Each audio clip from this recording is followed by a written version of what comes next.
그 오늘 말씀은 이제 하나님께서 시내산에서 이스라엘과 언약을 맺으시면서 주신 이제 말씀이에요. 그래서 23장까지 이제 규례, 계명, 그래서 이제 일명 법을 이제 말씀을 하시죠. 율법을 이제 말씀을 하시는 거예요. 근데 이제 이 언약이거든요. 하나님께서 이제 언약을 주시는 건데, 이 언약의 성격을 비유하자면 뭐냐면, 결혼 서약식과 같습니다. 결혼할 때 서약하죠. 이렇게 주례하시는 분, 목사님이, 신랑은 뭐라 그래요? 요즘에는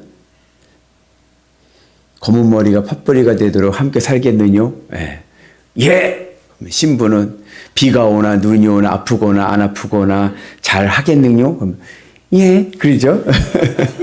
예. 그래가지고 이제 언약을 하는데, 이 시내산 19장, 출애굽기 19장부터 23장은 이 언약인 건데, 이 언약이 바로 결혼 서약과 같고, 그리고 결혼식과 같습니다. 여러분들이 이제 결혼하시고 생활하시고 이제 살아보시면 이제 아시지만, 연애가 쉬워요? 결혼이 쉬워요? 온 집사님, 어떻습니까? 연애가 쉽죠.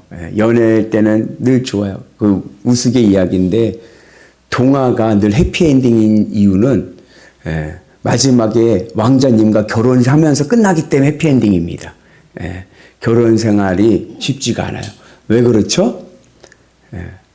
20년, 30년 다른 문화에서 다른 가치관을 가지고 살았던 사람이, 그 초기 어렸을 적의 가치관이 굉장히 중요하지 않습니까?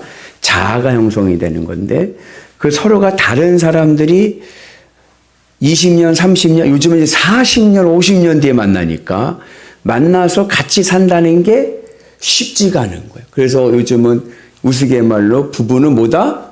로또다. 맞는 게 하나도 없다. 그러지 않습니까? 왜 그래요? 그만큼 쉽지가 않은 거예요. 근데요, 하나님과 이스라엘의 관계가 연애 관계가 아닌 거예요. 연애면 얼마나 좋아요. 근데 연애 관계를 넘어서서 뭐예요? 결혼인 거예요, 결혼. 여러분, 하나님과 결혼 생활 잘하고 싶으십니까? 그렇게 얘기 들어보니까는 이게 낭만적인 게 아니에요. 야, 결혼 생활 해보니까 알잖아요. 야, 하나님과 내가 결혼 생활을 하고 있구나. 이게 쉬운 게 아닌 거예요. 그래서 계시록에 보면은 우리를 뭐라 그래요? 어린 양의 신부다. 그죠? 예수님의 신부다. 우리는 하나님 예수님과 혼인한, 영적으로 결혼한 하나님의 백성이다. 이렇게 이제 말씀을 하죠. 그래서 하나님과 신앙생활이라는 것은 하나님과의 결혼생활이기 때문에 만만치가 않습니다. 그죠? 여러분 신앙생활 해보니까 어때? 낭만만 있던가요? 아니에요. 거기에는 굴곡진 일들이 많이 있어요. 그게 이게 결혼생활이기 때문에 그렇구나. 그렇게 이해하면은 좀 빠를 수도 있습니다. 제가 이제 목회를 하면은 주변에서도 이제 그런 말 하시는 경우가 있어요. 어떻게 그렇게 힘든 사역을 하십니까? 목회가 힘들다라고 그래요. 목회가 왜 힘든지 아세요? 제가 이게 경험해 본 결과 목회가 힘든 이유는 다 옳은 말만 하기 때문에 그래요. 저한테 얘기하거나 교회에서 얘기하는 의견들은요, 다 옳은 말들이에요. 그래서 힘이 든 거예요. 이게 틀린 말을 하면 당신이 틀렸습니다. 이분이 맞습니다. 당신이 이게 옳고 그름을 할 수 있으면은 쉬운데, 그게 아니라 우리 옆분한테 한번 격려하셔서 당신도 동그라미입니다. 다 동그라미 얘기만 하니까 이거 어떻게 해야 돼요? 그죠? 다 맞는 얘기를 하니까 목회가 쉬운 게 아닌 거예요. 사사기에 보면, 사사기 1장을 보면은 사사시대 때를 뭐라고 그러냐면 자기 소견대로 행하더라 그래요. 자기 소견대로 행한다는 얘기 뭐냐면 자기가 생각하기에 옳다라고 하는 의견대로 살아갔다는 거예요. 옳은 대로. 내가 생각하는 대로 옳은 대로 생활했다는 거예요. 그런데 옳은 방향으로 사람들이 이스라엘 백성들이 자신들이 생각하기에 옳다라는 방법으로 살아가는데 결과는 뭐가 나와요? 죄와 교만이 나오는 거예요.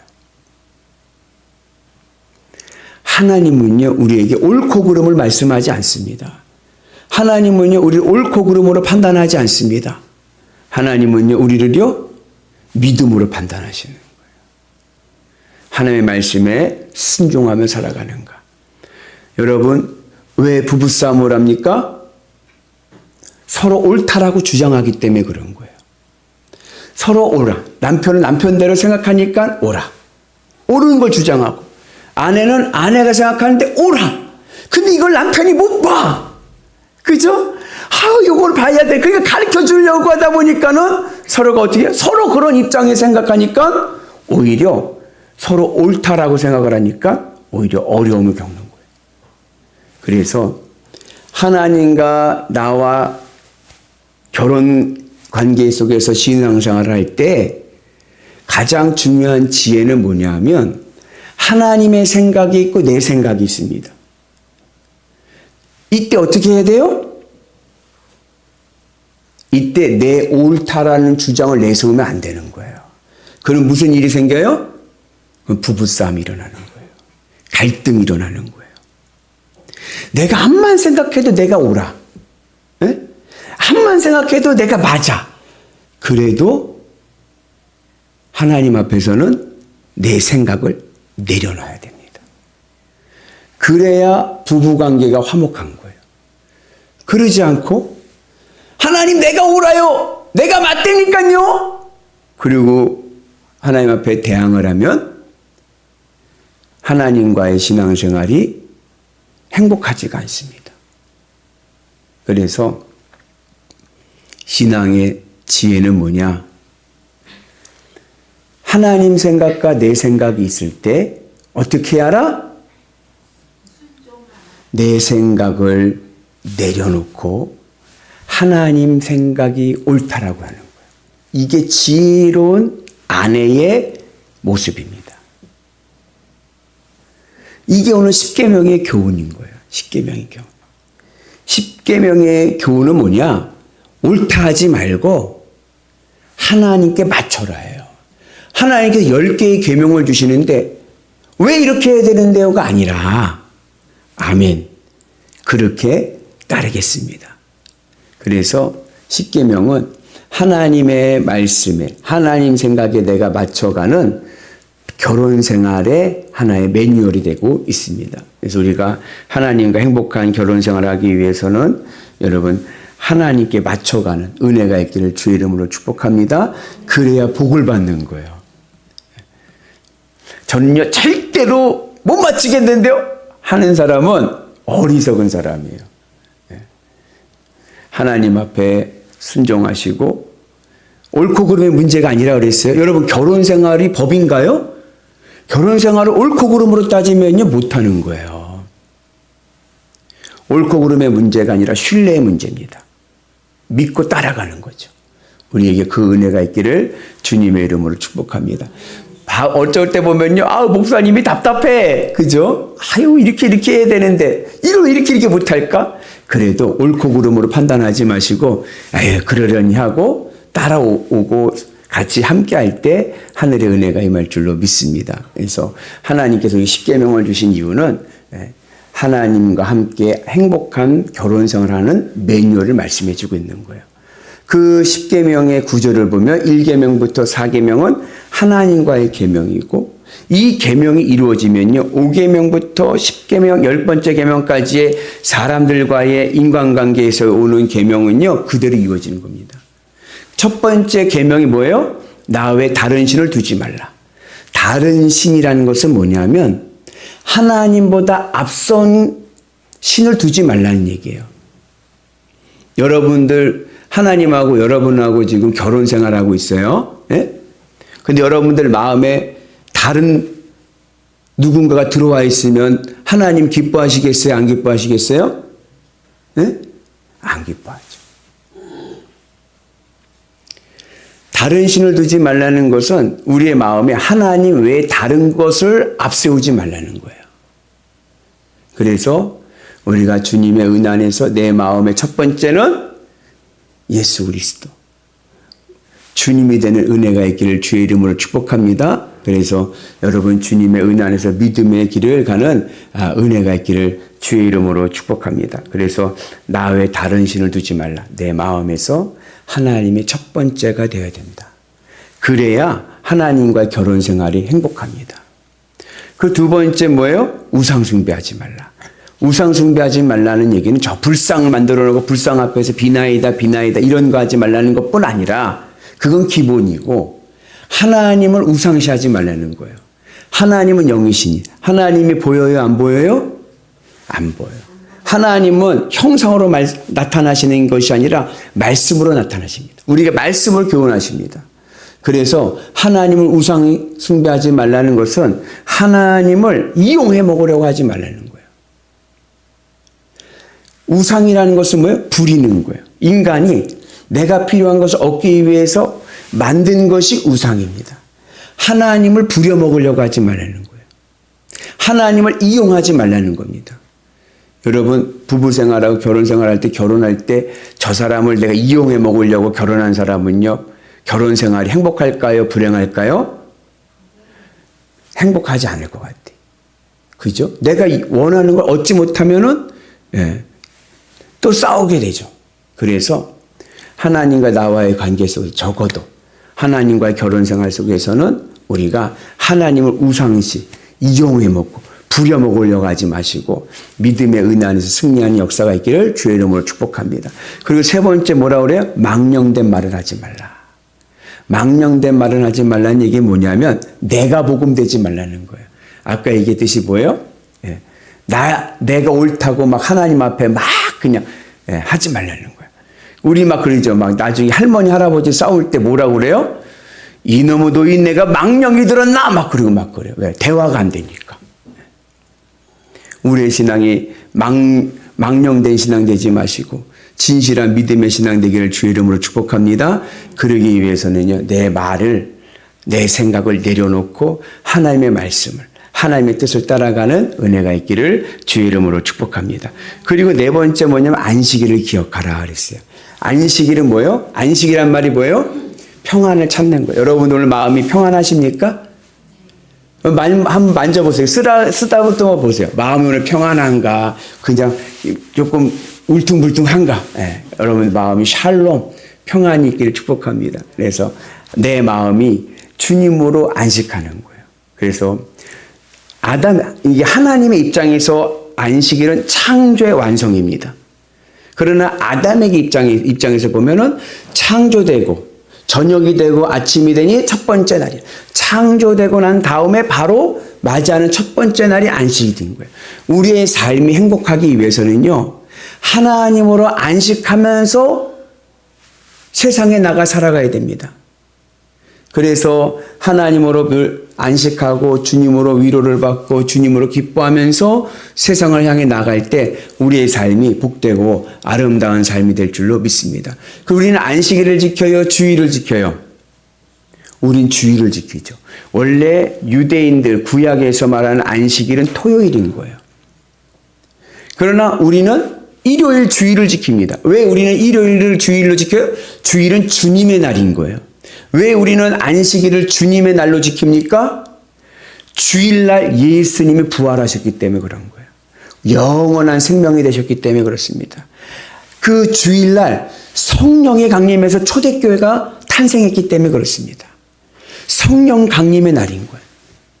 마지막 요한계시록 때 보면요. 사도 요한이 재림 예수님을 만나 하늘 천국 새하늘과 새 땅에 계시를 받은 날이 주일이기 때문에 그런 거예요. 그래서 우리가 이제는 주일을 안식일의 의미로 주님으로 기뻐하며 살아가는 은혜가 있기를 축복합니다. 달력이 참 묘해요. 달력의 첫 번째는 토요일로부터 시작되는 게 아니라 일요일로부터 시작해요. 일요일은 빨간 날이에요. 주일로부터 한 주를 살아갈 때 주님으로 평안하고 주님으로 안식하고 여러분 속상한 일들이 있지만 그래도 주님 때문에 평안합니다. 나는 주님만 있으면 삽니다. 그 믿음으로 살아가면 우리의 삶이요 한 주간이 행복할 줄로 믿습니다. 그 은혜가 우리 가운데 임하기를 주의 이름으로 축복합니다. 그렇게 우리가 하나님과의 계명 속에서 믿음 안에서 살게 되면 나머지 인간들과 사람들과의 이웃들과의 관계는 행복합니다. 근데 그 하나님과의 관계에 문제가 생기면 이 나머지 5개, 6가지의 계명은 지키기가 어려운 거예요. 제5계명이 뭐예요? 부모를 공경해라. 제6계명이 뭡니까? 살인하지 말라. 7계명은요, 간음하지 말라. 8계명은요, 도둑질하지 말라. 9계명은요, 거짓 증거하지 말라. 그리고 마지막 10번째 계명은 뭐예요? 탐내지 마라. 여러분, 이러한 계명을 지키기 위해서는 하나님과 나와의 관계에서 사랑의 관계가 이어져야 됩니다. 근데 그러지 않고 하나님과 나와의 사랑의 관계의 금이 딱 깨지면 어떻게 돼요? 사탄이 들어오는 거예요. 사탄이 들어오면 우리가 사탄의 지배를 받게 되면 이 하나님이 말씀하는 이웃들과의 관계가 깨지고 맙니다. 우리 속담에 이런 말이 있어요. 그 종로에서 뺨 맞고 한강에서 눈 흘긴다. 들어보셨나요?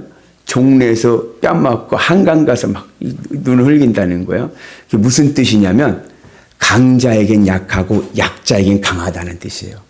강한 사람들에게는 굽신굽신거리고 약한 사람에게는 큰 소리 내고. 우리가 하나님과의 관계가 깨지잖아요. 그러면 사탄이 내 안에 들어와서 사탄이 날 지배해버립니다. 사탄이 날 지배한다는 게 뭐냐면 사탄이 나를 뺨 때리는 거예요. 그러면 그 사탄이 나를 지배하고 나의 뺨을 때리면 나는 그 화를 누구에게 풀이해요? 사탄에게는 할 수가 없어. 사탄 나보다 힘이 세. 그러니까 어떻게 돼요? 이웃들에게 화풀이라는 거예요. 범죄가 일어나는 겁니다. 그래서 우리가 이 하나님과의 관계를 회복할 때 우리가 10계명의 계명을 지키고 이 10계명을 지킬 때 하나님과의 결혼 생활이 어떻다? 행복하다. 아멘. 네, 여러분 그 은혜가 있기를 주님의 이름으로 축복합니다. 그래서 만약에 내가 이 6개가 부모님을 공경하고 살인을 하지 말라, 간음하지 말라, 도둑질하지 말라, 거짓 증거하지 말라, 탐내지 말라, 이 6개의 계명을 내가 지금 어기고 있다고 하면 문제는 어디서 왔어요? 하나님과 나와의 관계가 지금 금이 가고 있는 거예요. 그래서 그때는 어떻게 돼요? 진단인 거예요.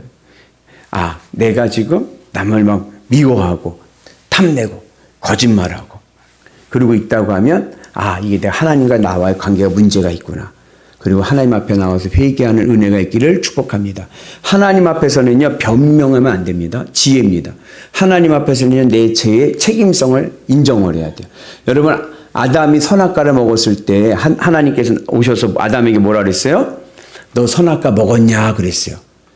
그랬더니 아담이 뭐라 그랬어요? 먹었는데 그냥 먹었다고 한 게 아니라 뭐라 그랬어요?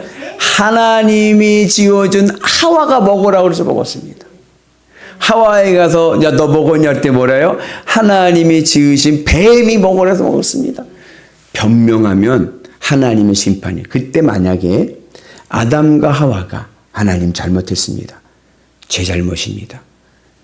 용서해 주세요. 했다면 하나님께서 용서해 주셨겠죠. 근데 인간에게는 참 희한한 게 뭐냐면 선악과 먹은 징조가 뭐예요? 변명이에요. 남 탓하기 잘해, 남 탓하기. 그게 망령된 말을 하는 거예요. 자기 잘못은 하나도 없어. 다 남 잘못이야. 심지어는 하나님도 잘못했다고 하나님을 혼내. 그런 어리석은 신앙 되지 마시고 믿음의 은 안에서 겸손하게 회개하고 나가면 하나님 다 덮어주십니다. 그리고 새롭게 나가는 은혜가 있기를 주의 이름으로 축복합니다. 그래서 10계명에 대한 말씀을 하시고 나서 그 하나님과의 사랑의 언약의 관계를 지키는 매뉴얼을 말씀하시고 나서 그리고 이어지는 게 뭐예요? 예배를 얘기하는 거예요. 예배는 뭐예요? 하나님과 내가 만나는 거죠. 예배를 통하여서 우리의 삶이 복된 삶이 될 줄로 믿습니다. 그래서 예배라는 말의 원어적인 의미는 뭐냐면 하나님과 키스하다예요. 하나님을 만나는 거예요. 하나님과 사랑을 나누는 겁니다.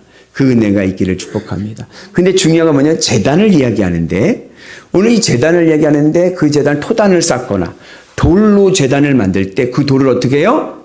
깎지 말아라. 정을 대지 말고 있는 그대로. 투박하고 못생겼어도 그대로 와라. 그대로 그 제단 위에 예배를 드려라. 하나님은요, 우리의 외모를 보지 아니하시고 우리의 중심을 보십니다. 그냥 남에게 뭐 보여주고 이런 신앙이 아니라 신령과 진정으로 예배할지니. 하나님은 영이시니 우리의 마음을 보시고 우리의 중심을 보시는 줄로 믿습니다. 내 모습 이대로, 있는 모습 그대로 주님 앞에 나와서 주님과 사랑의 은혜를 나누게 되면 우리의 삶은 형통할 줄로 믿습니다. 하나님께서 반드시 나를 지켜주시고 복되게 하시고 하늘의 능력을 주실 줄로 믿습니다. 그 은혜로 하나님과 결혼생활 어떻게? 행복하게 하나님과 결혼생활 잘하시는 위대한 성도들 되시기를 주님의 이름으로 축복합니다.